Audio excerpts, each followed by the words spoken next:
Señores, continuamos aquí con el desarrollo de este espacio Diario 16. Miren, yo tenía un par de semanas con un interés bastante fuerte para reencontrarme con el doctor Wilson Roa. Es presidente del Colegio Médico Dominicano, para poner sobre la mesa todo lo que tiene que ver con el renglón salud. Pero no di que de cositas, di que de que esto, y que la viruela, y que yo qué cosa, y que esto, nada de eso. Es explicar aquí con él, que es un conocedor, que tiene su vida entera dedicada a la medicina, y uno de los renglones más importantes que tenemos nosotros como país es ponerle atención al renglón salud en el país. Vamos a ponerle aquí hoy los pros y los contras. Lo invitamos a quedarse ahí frente a su televisor para que conozca realmente qué es lo que está pasando con diferentes áreas y qué es lo que ha incidido. Ahora, como es de vital importancia, porque incluye a la clase médica, lo que ocurre cuando hay un accidente y hay que llevar ese paciente a tratarlo con un especialista dentro del ramo de la medicina. Entonces quiero comenzar con el doctor, después de darle los buenos días, para que él me conteste que cuál es su opinión respecto a que el país se ha convertido, para dolor de todos, en ocupar el primer lugar con más muertes por accidentes de tránsito del mundo. Doctor, mi cariño de siempre para usted. Gracias, Miosotti, gracias a la audiencia que se conecta contigo porque se quiere actualizar siempre. Adelante, doctor, con esto, con esta inquietud que tenemos nosotros. Mira, los accidentes de tránsito fueron definidos en una ocasión como una epidemia, y realmente lo es. El problema fundamental de los accidentes de tránsito, en términos reales, directo a la persona, luce dramático, pero es lo cierto. El problema fundamental no está o no descansa sobre los que mueren en el accidente. Descansa sobre los que quedan vivos e invalidados en el accidente. Primero porque nuestra gran mayoría son gente jóvenes, muy jóvenes, en la mejor edad productiva, en términos laborales y en la mejor edad para la capacitación académica. Y son recursos que la población invalida muchas veces de por vida. Pero ese es un agravante de mucho peso que pesa sobre, valga la redundancia, sobre la miseria de la sociedad dominicana. Y tú te preguntas, ¿y cuando un solo ciudadano es el responsable de los ingresos en una familia y se accidenta y queda invalidado por meses y muchas veces de toda la vida? La rehabilitación que se invierte en esa persona es altamente costosa, pero esa persona deja de ingresar de manera abrupta. ¿Quién financia esa familia? ¿Quién financia a sus descendientes? ¿Y quién financia sus propias necesidades para la rehabilitación? Entonces, ese es un eje fundamental dentro de lo que debía ser una atención primaria, garantizando la prevención y la promoción para educar a la gente que entienda que la prevención y la promoción son elementos fundamentales. Pero ahí incide un elemento de política pública, que el gobierno dominicano, desde el 2001 que se promulgó la ley, 2003 que entró en vigencia, nadie ha querido asumir. Doctor, pero pudiésemos nosotros, como autoridad, es decir, la autoridad, ir actuando sobre la base de régimen de consecuencia, y yo creo que eso disminuiría un poquito, porque si a la gente se le da por el bolsillo, inmediatamente se va a alinear. Lo que pasa es que el régimen de consecuencia hay una autoridad que le corresponde implementarla. Sí. No solamente el capítulo de la inversión en la educación, en la promoción, en la integración ciudadana, al conocimiento de los riesgos para la prevención, sino que el régimen de consecuencia hay una estructura de Estado, de política pública, y eso no se implementa. Eso no tiene la rigurosidad de la ley. Y entonces todos... Pero si usted pone una multa, 5,000 pesos, a un motorista de eso que no respeta ninguna luz roja, y usted ahí está, si te va son 5. No, porque los que tienen que poner la multa también cruzan en rojo. Ellos también cruzan en rojo, no respetan la ley. Porque no hay régimen de consecuencias. Porque el problema de nosotros está en la inversión en educación. Ese es el capítulo central y acompañarlo detrás de las consecuencias. No hay más forma de tú prevenir y tú superar ese número 1 que somos campeones. Lamentablemente, mi Osotti. Llegar a ese punto. Doctor, atención primaria. Hemos visto, yo soy de las que dice, ¿cuántas veces se ha hablado de la atención primaria? Yo lo que quiero que usted le explique a la gente el por qué ha sido tan difícil implementar lo que es la atención primaria. Mira, la atención primaria, lo que hay que decirle a la gente, que la atención primaria es una estrategia aprobada en 1978, aunque en la reunión aquella famosa de Alma Ata, aunque los rusos iniciaron discutiendo el tema de la atención primaria en 1943. Sin embargo, la atención primaria aquí no ha podido avanzar porque se dieron cuenta que era un capítulo que generaba mucho dinero, muchos ingresos, engrosaba fortuna. Y entonces nosotros creamos una ley que en su intención fue extraordinaria, que fue la Ley de Seguridad Social. Bueno, sí. El problema es que se dieron cuenta que podía ser un traje para garantizar intereses económicos de grupo. Y entonces ajustaron la ley a los intereses. Y el capítulo de la atención primaria se quedó afuera. ¿Cuál es la atención primaria que quieren que se inicie? La atención primaria del régimen contributivo. Mira que nosotros tenemos una ley y no es uniforme. Dividieron a la población en 3 grupos. El régimen contributivo, que es el que puede contribuir o pagar, que es el que quieren y es el que tienen en la atención primaria, en la atención privada. Los grupos de intermediarias tienen 4.6 millones y multiplícalo por una cápita de 1.167 pesos, que te va a dar más de 8.834 millones de pesos. Esa es la atención primaria que ellos quieren. ¿En qué nos beneficiaría a nosotros como pueblo tener atención primaria? Que nosotros vamos a cubrir la prevención y la educación de la gente para que no se enferme.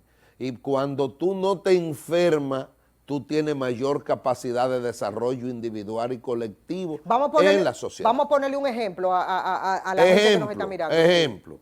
Nosotros elaboramos una propuesta, porque esto no es decirlo, esto es actuar. Sí. Nosotros elaboramos en el frente del Colegio Médico una propuesta de atención primaria para las escuelas. Te pregunta por qué. Bueno, porque el gobierno dominicano tiene 2.8 millones de niños en las escuelas y equivale al 36% de la población más vulnerable. Y si tú cubres eso en 20 años que tiene la ley, tú estás dando el salto que no ha podido dar hasta ahora. Sin embargo, el régimen que se ha querido implementar ha sido el contributivo.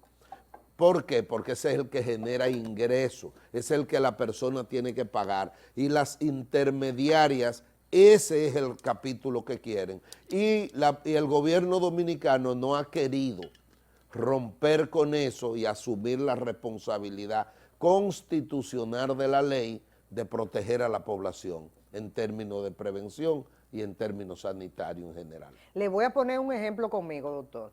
Si yo, por ejemplo, me enfermo Ajá. y hay atención primaria, ¿qué es lo primero que yo hago? Lo que le pasa es que la atención primaria trata de evitar, Que darte yo me las herramientas enferme. para que tú no te enfermes. Y cuando usted dice, trata de evitar que yo me enferme, ¿de qué manera para el que me esté Porque la mirando entienda? inversión que se hace en la población que te va a llegar a ti sobre la educación, sobre la calidad de vida, sobre cómo tú alimentarte, sobre cómo tú educarte, sobre cómo tú comportarte en el entorno donde tú vives, porque le va a llevar la herramienta. Esto es llevarle el médico a la comunidad.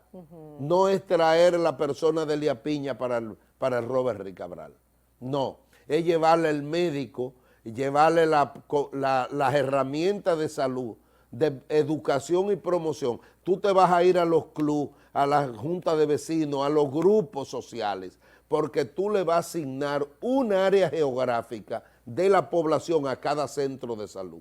Y ese centro de salud es responsable de la rigurosidad fiscalizadora, del estatus del individuo y de la comunidad que le Es toca. decir, que el ciudadano vería al médico bajo esas condiciones. Porque el médico va a ser miembro de la comunidad y entonces va a tener que dedicarse a educar, a las conferencias, a la creación de los insumos necesarios para que a ti te llegue la revisión y te van a revisar todos los programas que tengan sin la necesidad de que tú tengas que ir a la unidad de atención primaria.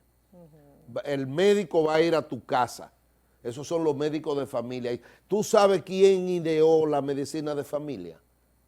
Originalmente, Ernesto Che Guevara. Y fue con la visión de prevenir que tú te enfermes. Pero aquí eso no se puede, porque a pesar de que tenemos los profesionales ¿No de sería la que salud, económicamente hablando sería insostenible? Pregunto yo. es al revés, es más económico. Lo que pasa es que la atención primaria, República Dominicana, al igual que Cuba, que son los que mayor capacidad instalada de estructura para la atención y para la promoción y para la educación de la salud, tenemos la estructura y tenemos los médicos, pero nos falta la resolución del sistema. No hemos podido armar el sistema. Y observa que el capítulo que le interesa es las intermediaciones. Y por eso es que yo te dije, multiplica 4.6 por 1.167 pesos para que tú veas y te darás cuenta por dónde le entra el agua al coco. Y eso choca con intereses económicos de poder, de intereses foráneos que están invertidos aquí en las intermediaciones, de intereses bancarios, que tú te haces la pregunta, ¿por qué un banco está interesado en tu salud? De intereses de la alta empresa y de intereses de dirigentes políticos que están metidos en el negocio. ¿Qué pasaría si algún gobierno quisiera desmontar eso? ¿Con qué se enfrentaría? Tiene que chocar con intereses propios, porque de sus propios compañeritos hay miembros del negocio. Tiene que chocar con intereses bancarios, tiene que chocar con intereses de alta empresa y con intereses foráneos. Pero esto es un asunto de tiempo, porque todo está sobre la mesa. En Colombia ganó Gustavo Petro. ¿Y qué dijo ya? Que su gobierno no necesita intermediaciones para la salud de los colombianos. Lo que quiere decir que la EPS, que son las mismas RS de aquí, tendrán que operar con los que voluntariamente quieran tener la protección a través de ellos. El gobierno tendrá que encargarse y planteó que va a crear una unidad de atención primaria integral en territorio de cada 20,000 habitantes colombianos. Y dijo, no necesito intermediación, necesito que el gobierno resolute de manera directa con los recursos humanos que ha formado y con las leyes sanitarias que tenemos y la rectoría del Estado. Y la Constitución de la República aquí establece que el rector es el gobierno dominicano. Doctor, ¿y usted no cree o percibe que nosotros estamos en un momento trascendental en el país donde estamos viendo que se están tomando decisiones de primer orden para ir colocando cada cosa en su lugar, pero que todavía ahora es que se está iniciando, es decir, porque es muy corto el tiempo que ha tenido el gobierno para poderse manejar, pero aunque se ha dado indicios, ¿usted no cree que estamos en el camino? Mira, Miosotti, no hay forma que avancemos hasta que tú no te vayas a los ejes para avanzar. Y el problema, por ejemplo, de salud y de políticas públicas aquí, mientras la manejemos y le demos espacio a los intereses de grupo, nosotros no vamos a poder avanzar. Y en el caso de la salud, que es el tema que abordamos, hay demasiadas inversiones foráneas y de capitales nacionales, bancarios y empresariales. Y la salud no necesita intermediación. La salud lo único que necesita es una regulación ejecutada por la rectoría. Y la ley le da mandato al gobierno dominicano para la rectoría. No es posible que la ley de seguridad social haya creado un plan básico de salud que es igual para todos los ciudadanos en función a los requerimientos de atención. Y entonces el Consejo Nacional de Seguridad Social haya modificado el plan básico por un plan de servicio de salud sin modificar la ley, violentándola, y eso es hoy lo que se aplica. Y te redujeron el acceso a participación de protección al ciudadano. Hay un aspecto que voy a aprovechar su presencia aquí para ver si usted tiene algunos datos referentes a eso. Nosotros tenemos con boticas populares en la República Dominicana como ¿cuántos años de su implementación? Nosotros las boticas populares, si no mal recuerdo, están desde la gestión de José Rodríguez Ordevila en 1978-82. Es decir, que tenemos mucho tiempo. Y la botica... Es decir, desde ese tiempo tenemos entonces nosotros boticas populares. Claro. Pero no tantas como ahora. No, ahora hay muchas. Porque antes era como... No la tenemos toda, no la tenemos con la capacidad de servicio, pero hay que reconocer que se han hecho bastante. Incluso una hermana mía trabajó en la regentear las boticas de Promesa. Sí. Le hago la pregunta, doctor, porque hay que reconocer que esas boticas populares son de gran ayuda para la gente que no tiene dinero. Claro, claro. Oye, yo pude hacer esta semana una comparación. Yo fui a una botica popular y lástima que uno lo podrá decir, el nombre del medicamento, doctor, o no debe ser. Un fármaco X. Un fármaco X. Y no tenían, por ejemplo, no le había llegado el pedido. Y yo me moví a una farmacia normal a buscar ese producto, esa pastilla. Y la que menor costaba, que por cierto, era un genérico, lo que tenía la farmacia. Okay. Ese genérico me costó en la farmacia 160 pesos la unidad, pero era la que menor costaba. Es decir, que era de ahí para arriba, 250, dependiendo. Pero un genérico... Se hace inalcanzable para exacto, la gran un genérico de esa pastilla, es decir, que tú dices, bueno, estoy comprando un genérico, 160 pesos. Sí. Y el blister completo de 10 pastillas en la botica popular cuesta 40 pesos y te trae 10 pastillas. Sí. Y en la farmacia, un genérico, una pastilla, una sola, te cuesta 160 pesos. Mira, las boticas populares han sido un gran aliento para la grandes mayoría que no tienen ese poder adquisitivo, porque se ha encarecido todo, Miosotti. Sí. Demasiado. Sí, pero esa iniciativa, eso ¿habría salido eso de lo de las boticas del mismo Soldevila? No sé de dónde él trajo porque, óyeme, el que implementó eso desde el primer momento, tú sabes que lo que le pasa, hizo un favor a la sociedad dominicana. Tú sabes que lo que pasa, Miosotti, que la política que se aprobó internacionalmente de salud para todo en el año 2000 fue en el 78. Y eso coincide con que en el 78 fue nombrado el doctor José Rodríguez Ordevila en el Ministerio de Salud Pública y realmente le dio un gran empuje en su gestión a la construcción de estructura para unidad de atención primaria. Y luego vino Amiro Pérez Mera, que fue el que mejor manejó lo que era la prevención en términos de vacunación. Los programas de vacunación y de estudio epidemiológico lo hizo el doctor Amiro Pérez Mera.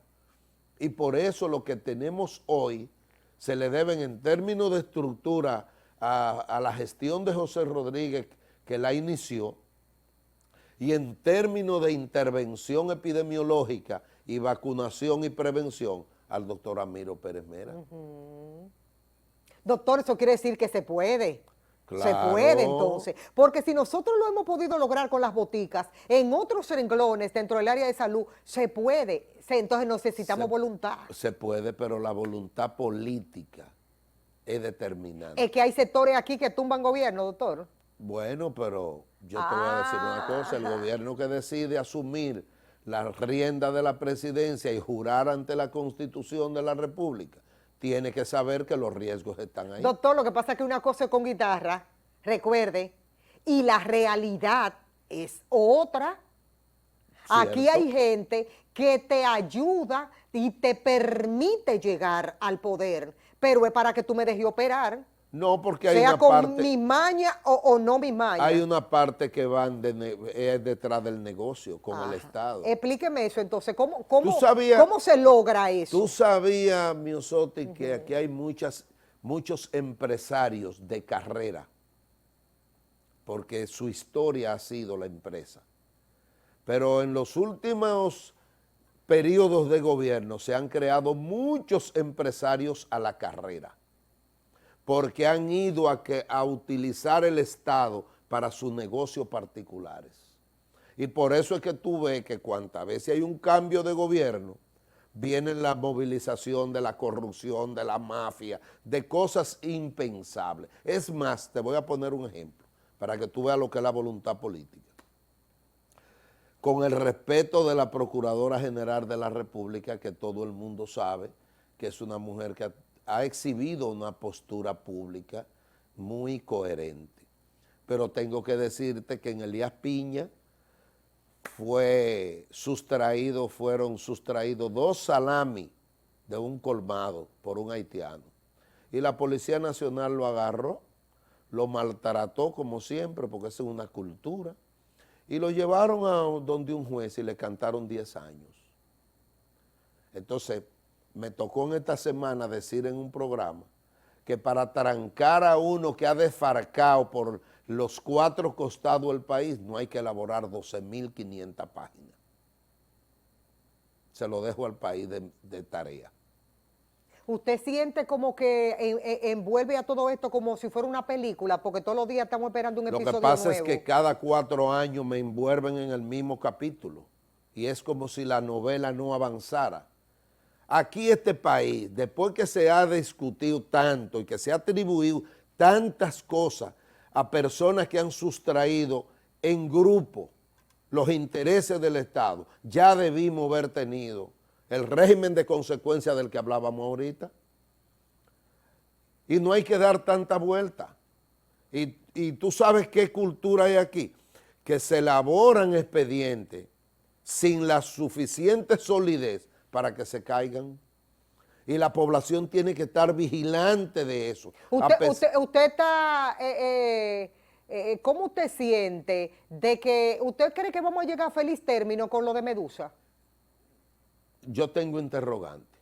¿Cuál es, doctor? Bueno, es un proceso que parece que va para largo. Y ahí viene un proceso electoral el año que viene. A mí me dijo un abogado que eso puede tomarse, puede ser que hasta 10 años. Ajá, ¿y quiénes van a ser relevados en la dirección del Estado? No, yo dije que cuando eso culmine, Abinader ya no va a estar en la presidencia. Y otros. Entonces, por eso yo te digo, debían estudiarse capítulos porque el Estado tiene la posibilidad de que su aparato judicial no esté centrado en un equipo tan limitado, que lo amplíe para que le den salida más rápido a los procesos. ¿Y usted no ha pensado que tal vez que los gatos eran tantos, que ahora el expediente está grande? No, lo que yo he pensado es que las cárceles están repletas de los nadie, de los que no tienen apellido.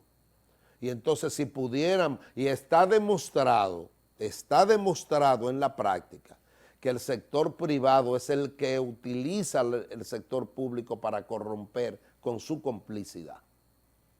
Pero aquí se hacen grandes negocios, Miosotti, que mira, espantan, porque tú que haces opinión pública, tú no tenías la idea de la dimensión de ese rollo.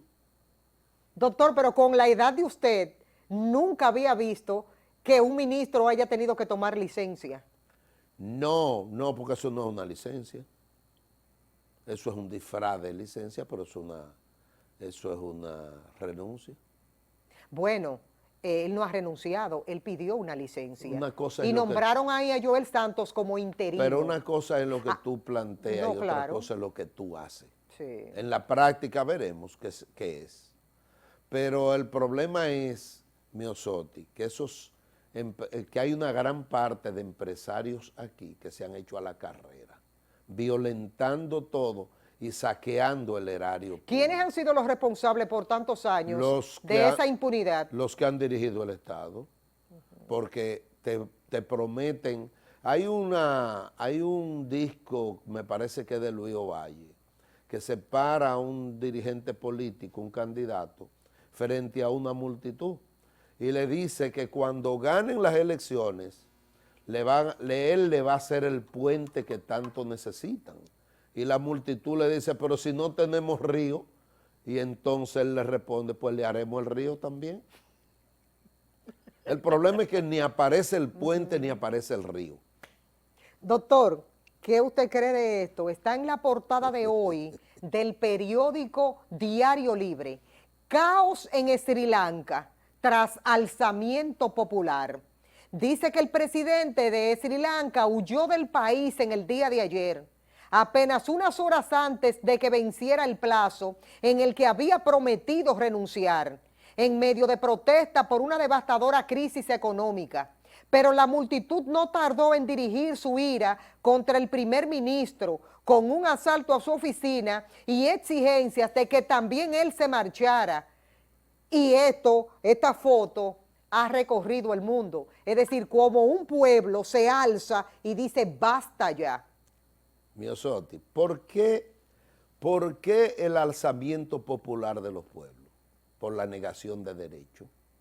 No tiene ninguna otra razón, ningún alzamiento, tú lo has visto, que no sea por negación de derechos.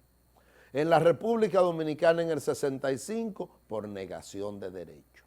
En todos los países donde los cubanos en el 59, por negación de derechos. Y este no es diferente. Es que los gobiernos llegan y entonces comienzan con la ley del embudo, lo ancho para ellos y lo estrecho para uno. Y se le niega el derecho al acceso a derechos fundamentales a la ciudadanía. Y tú lo ves que se hacen ricos y que te exhiben su riqueza porque hasta ahí llegan. Por eso ese caso que tú señalabas ahorita es un caso que la población lo olía, la población lo percibía, pero la población no sabía que tenía la dimensión de lo que se le está exhibiendo ahora. Por eso es que yo te digo que las consecuencias debían ser correspondientes a la dimensión del hecho, porque tú no haces nada ahorita con comenzar a liberarme y dejar a la población con el circo y el pan. ¿Qué vamos a hacer con él? Y hasta que a la población no le llegue el pan, el circo se agota, porque el circo no tiene sostenibilidad. Y por eso yo te insisto, los pueblos llega un momento que la acumulación de negación de derechos que que la población vive y la opulencia que quienes dirigen exhiben, llega un momento en que se quiebra el punto que debía haber de entendimiento y viene entonces la confrontación y huyen. Yo siempre...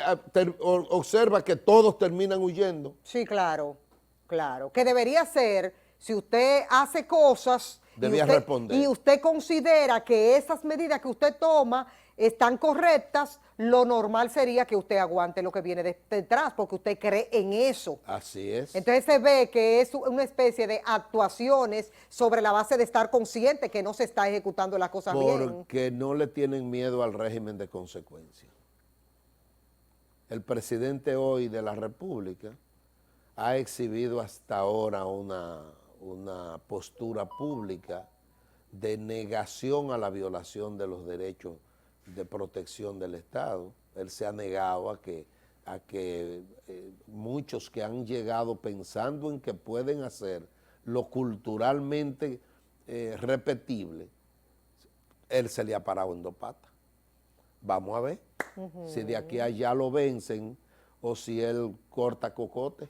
Porque en el camino, bueno, lo ha dado a demostrar hasta ahora. En el camino muchos tendrán que pagar. Vamos a ver qué pasa. Sí, sí. Y el camino todavía lo que queda es... Es largo. Es largo. Es largo Entonces, todavía. hay que ir viendo también, porque hay sectores que nunca se habían enfrentado. Así y es. enfrentar sectores de poder implica en el que hay consecuencias. Lo que pasa es que a él no era que le tocaba iniciar el enfrentamiento de poder con esos grupos. Debió haberlo hecho... Debieron haberlo hecho otros que por su naturaleza... Sí, hace mucho tiempo. Debió haberlo hecho Leonel, debió haberlo hecho Danilo, debió haberlo hecho Hipólito. Así mismo es. Todos los gobiernos que hemos tenido. Que por su naturaleza debieron estar más comprometidos. Más comprometidos. Ahora él parece... Ha tenido que cargar. Así es. Sí, claro. Pero hay que ver porque esto es un asunto de tiempo. Doctor, ¿usted tiene cuántos años como médico? Como médico, es decir, de la graduación suya para acá, ¿cuántos años? Mira, Miosotti, yo me gradué en el 85. 85, estamos hablando... Una promoción de oro. Ok. Me tocó. Ok, estamos hablando como de 35 años. 35, más o menos, 35 más o menos, años, 35 del 85 años por a la ahí. fecha. Sí. No son muchos, ¿eh? No son muchos, pero es considerable, ¿verdad? Sí. O me pasé con los números. No, son más de 30 y después que tú ¿Son tienes... más de 30? Después que tú tienes más de 30 para allá, cualquier cosa puede ser. Es por la pregunta que viene a continuación. Sí, vamos arriba. Si el Ministerio de Salud Pública de la República Dominicana, no con nombres en específico de nadie, sino lo que encierra cuando hablamos de institución, Ministerio de Salud Pública, para usted con esa larga trayectoria dentro de la medicina, ¿cuáles aspectos usted considera que han incidido para que un ministro no se le haya podido lucir en la República Dominicana como de manera aguerrida, de decir, hay que hacer esto, y si aquí no se hace esto, entonces esto no funciona? Miosotti, es que a ti te nombran ministra de Salud con un modelo en la mano y tú te circunscribes al modelo. Si tú no vas a romper con ese modelo, el ejemplo más simple es la atención primaria, que debimos verla desarrollado ya. Es una responsabilidad de rectoría del gobierno representando el Estado y es una responsabilidad del ministerio como órgano ejecutor. Pues porque es el rector. Pero yo fuera el presidente y le dijera al que se siente siempre ahí, a usted le vamos a hacer como la justicia, independiente, actúe. Pero caos. Eso no ocurre, porque de hacerlo así, hay que romper con muchos intereses. Doctor, que parece que se armaría algo aquí. Parece fuerte. Que la voluntad política todavía no se ha decidido a tocar eso. Y aquí tenemos los recursos humanos, tenemos los recursos en términos de estructura, tenemos la visión descrita por muchos países y tenemos los recursos económicos. Y si tú quieres saber si tenemos los recursos económicos, averíguate la inversión que se ha hecho en salud en 2 años de COVID que tenemos. ¿Cómo usted se la ha encontrado? Aquí se ha invertido mucho dinero, mucho. ¿Cuál es el problema?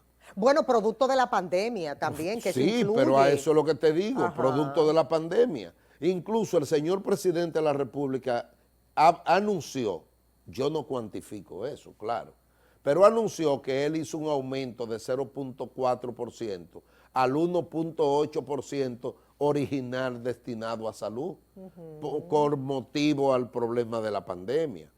Pero yo te digo a ti una cosa, ¿qué desventaja nos encontró la pandemia? Un modelo muy débil de atención. El modelo de salud de nosotros es muy frágil. Y eso es una ventaja para la agresión del virus. Y por eso el impacto fue mucho más dimensionado. Los países que tienen mejor nivel de resolución en los modelos de salud le ha ido mejor. Doctor, pero nosotros tenemos que dar gracias porque para ser un país con mucho de controles, en muchos sentidos, en muchas cosas, como que nos fue bien con la pandemia. Sí, pero lo que pasa es, Miosotti, que nosotros tenemos sobre los 4.500 muertos en 2 años en un país tan pequeño, con tantas dificultades. Eso es demasiado. Bueno, para ser un país tan pequeño es alarmante la cifra. Lógico, y además nosotros tenemos un problema de regulación, porque la ley, tú sabes qué es lo que pasa, la complacencia del gobierno, porque hay que enrostrárselo también. La Ley de Seguridad Social, artículos 28 y 64, búscalo para que tú veas, que establece que cuando se trata de riesgo colectivo de salud, la rectoría asume la responsabilidad. Y yo te pregunto, aquí hay una franja que decidió no vacunarse, y aquí 2 franjas, porque hay una franja que convive con nosotros, que nosotros no sabemos cuántos son, que decidieron no vacunarse en su país, pero no vacunarse aquí. Pero para colmo, aquí es tan ilegal, de manera irregular. Pero es inevitable, porque es complicado ese asunto. Usted se refiere a los nacionales haitianos. No es complicado, porque aquí hay una institución que se llama responsable de política migratoria. Y todo el que migración, mira, migración ha estado sacando. El que problema pasa, es que hay otro negocio que mientras saque el otro entra. No, porque el problema no es sacar. El problema es que usted lo deje entrar y no hay régimen de consecuencia, porque todo el mundo sabe eso. Aquí todo el mundo sabe que hay una gran población de nacionales, vecinos, que entran al país a la vista de todo. ¿O tú crees que en la calle de tarde, cuando terminan de trabajar, por ejemplo, en construcciones, es por parvá que caminan por la calle? Y tú puedes hacer eso en Puerto Rico. Es más, tú no lo puedes hacer en Haití. Entonces aquí hay que regular. Hay una institución llamada migración que tiene recursos presupuestarios asignados y su único rol es controlar la migración de todo ciudadano en el territorio nacional. Entonces que haga su trabajo. Doctor, un renglón difícil es ese. Pues entonces que no se metan, porque tienen presupuesto. ¿Tienen presupuesto para eso? Yo lo único que estoy clara ahí, está comprobado por mí, que mientras el de migración saca, el negociazo del otro lado se pone más gordo. Inmigración no sabe eso, tú lo sabes y yo lo sé, Inmigración no lo sabe. Y tienen más de 2.000 militares en la frontera de que custodiando. ¿Qué custodian? Pero eso lo sabemos nosotros. Ah, pero migración no lo sabe. Yo no sé, porque aquí entonces tú tienes a migración haciendo un buen trabajo y por el otro lado los otros diciendo, ah, sí, está bien, sigue sacando. Mira, son 3.000 y pico de pesos por cabeza. Y si son mujeres de las parturientas, salió un reporte recientemente que nosotros lo colocamos aquí en el programa, entre 12 y 15 mil pesos paga cada mujer para venir a parir aquí. Y cuando va a parir al hospital, ¿cuánto le paga al Estado por el parto? Absolutamente nada. Pero hay una cadena que lo trajo y cobró.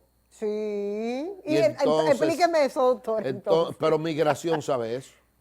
¿Tú crees que no lo sabe? Sí, claro, todo el mundo. Pero nosotros vamos a enfrentar una situación peor. Mira lo que pasa. y tú puedes ir a cualquier hospital y consultar cualquier médico.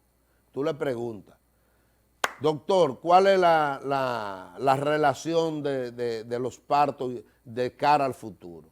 O que las mujeres de nosotros paren 1, 2 y por accidente paren 3 muchachos.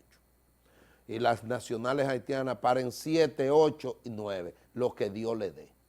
Y la pregunta que yo me hago es, si el gobierno dominicano no registra y regula todo eso, el niño que nace y tiene 20, 30, 40 años aquí, nacido y criado aquí, que nunca salió de aquí, ¿de dónde es? A pesar del jus soli y jus sanguinis, ¿de dónde es? ¿Es donde tú digas en un papel o es donde él se desarrolló y se crió? Porque esto es un asunto práctico, mi Osotti. Cuando tú tengas 20 años, ellos van a ser más que nosotros. Y entonces yo tengo una postura y es que yo creo que el gobierno dominicano, por ser el más vecino directo, tiene que ser una vía de canalización de ayuda, solidaridad, protección a esa raza, a esa sociedad haitiana. Pero hay que dárselo de aquel lado del río y los que vayan a estar de este lado, que estén bajo la rienda regulatoria del gobierno dominicano, como lo hacen. Yo vi ahora mismo Cuba, que le llegaron 128 indocumentados nacionales haitianos y lo tomó en una balsa, un barco y lo mandó de nuevo para atrás, Haití. Entonces Cuba puede hacerlo y República Dominicana no. A mí lo que me parece es que el presidente con sus buenas intenciones tomó la decisión de gobernar este pueblo, pero gobernar la República Dominicana, donde por tantos años no se puso orden. Es complicado, doctor, también. Es complicado, pero comienza. Yo vi a un dirigente político del partido de gobierno, yo no sé si eso es cierto, porque mira, lo anoté para revisarlo y no lo he revisado, que dice que toda nacional haitiana embarazada que llegue al país no puede ser devuelta hasta que no termine el proceso de embarazo. No, y si a una mujer de esa le pasa algo, peor nos va. Viene el conflicto internacional. Exactamente, porque estaba embarazada y con todo y eso fue maltratada. Pero no hay que maltratarlo para devolver a un ciudadano a su territorio, no hay que maltratarlo. Para eso tú tienes que desbaratar toda esa mafia que cogen cuarto en la frontera. Inmigración no sabe eso. ¿Tú crees que Migración no sabe? Todo el mundo, doctor. Migración lo sabe tú, lo sé yo y lo sabe todo el mundo. Y ahí vi el síndico de Dajabón diciendo que la gran mayoría de la población es de nacional, de allá de Dajabón, es de nacional haitiano. Entonces, que deje de ser síndico dominicano y que se convierta en un síndico. Que se convierta en uno de allá. Digo yo, no sé. No, porque uno nunca sabe. Cuando tú vienes a ver, le conviene más. Esa es una situación compleja, política migratoria. Pero yo no puedo ir a Puerto Rico sin documentación. Ni puede andar por la calle, de que ando con un triciclo de que en la calle. Tú te consigues un trabajito, entonces, pero en una fábrica escondido. Aquí hay que reordenar la sociedad dominicana si queremos avanzar. Eso no tiene que chocar con nadie, es simplemente la implementación de leyes, de políticas públicas, que son las que la amparan. Y tú verás que vamos a vivir en santa paz. Y le damos toda la ayuda, toda la protección, porque a la gente no hay ni que maltratarla, ni que negarle solidaridad. Es al revés. Hay que darle todo lo que se le pueda dar. Pero óyeme, dentro de un régimen de ordenamiento jurídico. Doctor, 30 segundos para que me diga su opinión sobre lo de la ley de extinción de dominio. Se aprobó en primera lectura. ¿Usted cree que está perfecto como está o eso en el día de mañana traerá consecuencias? Esa ley mañana no pasa. Oye que te lo digo. Y le van a agregar elementos que el Tribunal Constitucional lo van a recurrir y lo van a invalidar. Y si no, espera el día de mañana para que tú veas. Y después que tú escuches que lo rechazaron, que no se pusieron de acuerdo, me da un toque. Señoras, las gracias al doctor Wilson Roa, expresidente del Colegio Médico Dominicano. Cuánta sabiduría en una sola persona. Me siento súper contenta porque es amigo mío. Y cuando yo tengo amigos así, como que me pongo ronda. Doctor, gracias por venir. Gracias, Miosotti, y volveré cuando me invite. Hay muchos temas complejos en el país. Hay que contribuir, es con propuesta, por eso es que yo insisto que en el tema que te abordo te hago la propuesta. Así mismo Porque es. esto es un país que necesita resolutar más objetividad en beneficio del ordenamiento social de la población dominicana.